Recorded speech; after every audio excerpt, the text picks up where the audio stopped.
My name is Carol Marie Siedenberg, and I am silent no more. I've had 2 abortions. My first on New Year's Eve day, my senior year of high school, December 31st, 1976.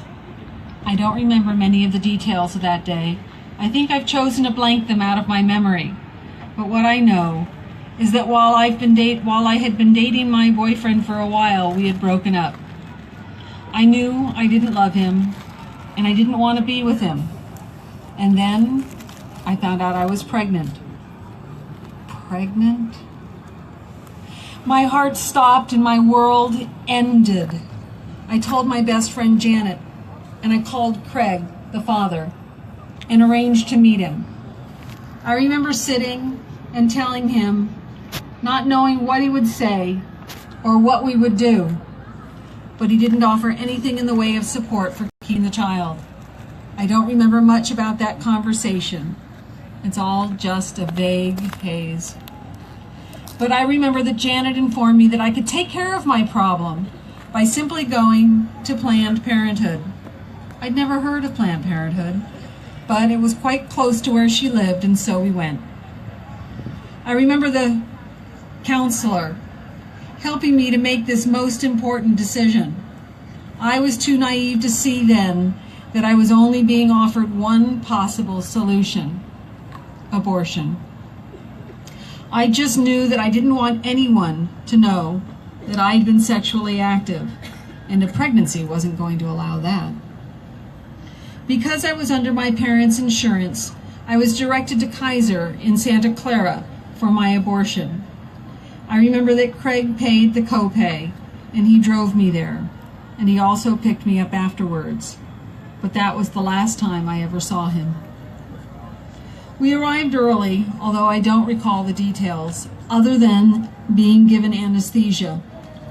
I was fully anesthetized for both of my procedures, and I woke up in a recovery room with a bunch of other girls in beds, and then it was time to go. I remember that as Craig and I were walking away, someone called out my name, and I've always wondered if it was my neighbor for whom I babysat, who was a doctor at that hospital. I just told Craig to keep walking and never look back or acknowledge that my name was being called. They say abortion is between a woman and her doctor, but I say that to this day, more than 40 years later, I still wonder if my neighbor was my doctor that day. I never met my abortionist for me to be able to know. After Craig dropped me off, Janet and I decided we needed to go out. It was New Year's Eve, after all. I vividly remember kissing the doorman at the party when he insisted on one as the admission price. Something I'd never done before, but heck, I felt like trash. I might as well act like it. My second abortion was while I was in college and living with my fiance. I'd been having back pain, and when a pregnancy test came up negative, the doctor sent me for some tests.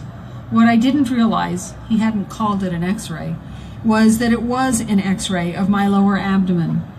The radiology tech noticed that I was acting protectively of my abdomen, and she asked if I might be pregnant. And I said that I'd tested negative, but that it might be, and so she gave me some lead shielding. But shortly thereafter, I was confirmed pregnant.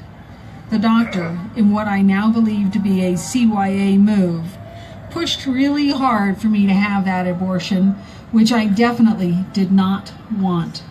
I was older. I was with the man I was planning to marry.